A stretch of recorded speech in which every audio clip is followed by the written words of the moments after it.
राम राम राम।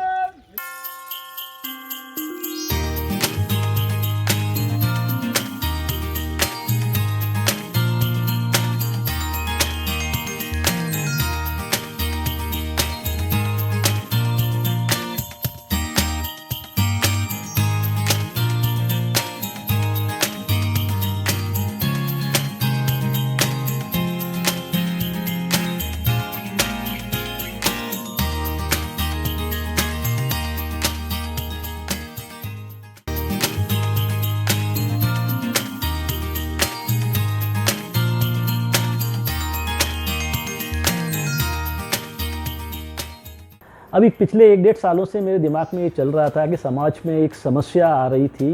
रोटी जो रोड पे फेंक दी जाती थी, आपकी कॉलोनी में, मोहल्लों में, मंदिर के बाहर लोग गाय और कुत्तों के लिए रोटी डालते हैं, लेकिन उसका उठाव नहीं होता है क्योंकि गाय है नहीं, बाहर भेज दी गई। कुत्ते जो हैं वो आजकल रोटी कम खाते हैं। तो मैं ये देखता रहता था कि सड़कों पर रोटियां पड़ी रहती है और दूसरे दिन वो कचरे में चली जाती थी और डंप हो जाती थी और उसका कोई औचित्य नहीं रहता था। तो आप जो सेवा कर रहे हैं लेकिन वो कहीं पहुंच नहीं पा रही थी और गाय कुत्ते खा नहीं पा रहे थे। तो ये समस्या जब मैं देखता रहता था तो दिमाग में आया कि इसका क्या कोई सॉल्यूशन हो सकता है क्या। तो इसी तरह तो मैं सोचता रहता था। तो फिर मैंने बोला कि इन जो भी रोटियां यहाँ डाली जाती है, क्या इनका संग्रहण किया जा सकता है और इनको एक कुरियर के रूप में, जहाँ पर इसकी रिक्वायरमेंट्स हैं, जहाँ पर गौशालाएँ हैं, भूखे गायें हैं, कुत्ते हैं, वहाँ तक अगर पहुँचा दी जाए तो इसकी उपयोगिता भी बढ़ जाएगी। और जो गायों कुत्ते जो भूखे मर रहे हैं सड़कों के ऊपर, गांव के बाहर, सीमाओं के बाहर, उन तक पहुंच जाए तो ये बहुत अच्छा एक कार्य हो सकता है। तो इसी कड़ी में मैंने एक सर्वेक्षण किया तो ये पता चला कि बहुत सी रोटियां तो सड़क पे पड़ी रहती है और बहुत से समाज सेवी लोग रोटियां बनवाते हैं और उनको लेकर और जहाँ तक गौशाला वगैरह में भूखी गाय कुत्तों के लिए भेजते थे। तो ये जब कैलकुलेशन किया तो लोग लाखों रुपए इसमें खर्च कर रहे थे, ताज़ी रोटियां बनाकर, सोगरे बनाकर और गौशालाओं में बेचते थे। एक दिन के अंदर 3000 किलो रोटी करीब करीब पूरे जोधपुर से वेस्ट चली जाती है, जो कि सड़कों पर पड़ी रहती है। और उसी समय जो समाज सेवी संस्था हैं वो लाखों रुपए खर्च कर रही है रोटी बनाकर और उनको गायों के तक पहुंचाने के लिए।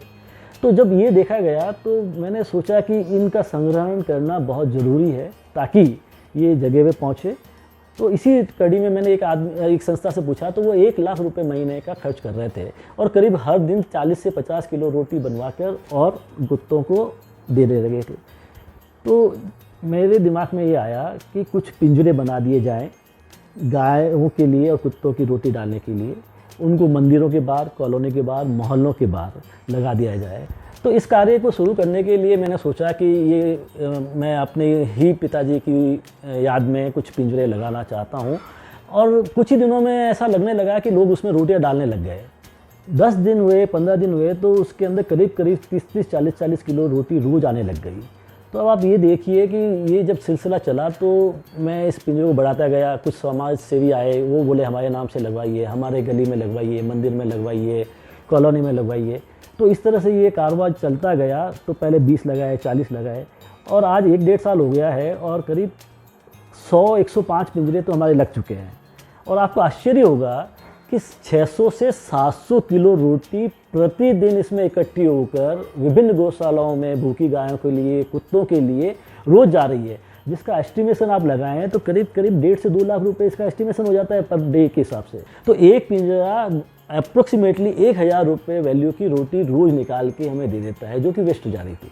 100 पिंजरे लगाए, 1 लाख रुपये रोज़ हो गया। जोधपुर के अंदर एस्टिमेशन आप लगा लीजिए रोज़ का कितना हो सकता है। अगर इसी कैलकुलेशंस को लगाते हुए पूरे राजस्थान या पूरे हिंदुस्तान की अगर बात करें तो हम करोड़ों रुपए का ये वेस्टेज जो अदरवाइज़ लोग अपने घर में बनाते हैं या फेंकते हैं या वो नहीं पहुंच पाती है या कचरे में चली जाती है, तो ये एक वेस्टेज जो है वो बचेगा, मॉनेटरी वैल्यू भी बचेगी और गायों और जो भूखी कुत्ते हैं उनका पेट भी साथ साथ बढ़ता जाएगा। यहाँ पे हमारे आज करीब 2 साल से की रूटीन की सेवा चलती है, जिसमें कम से कम 100 किलो रोटी के अंदर दूध डालते हैं, 24-25 से 25 किलो दूध लेते हैं और डेली इन कुत्तों को यहाँ पे हम लोग खाना खिलाने आते हैं।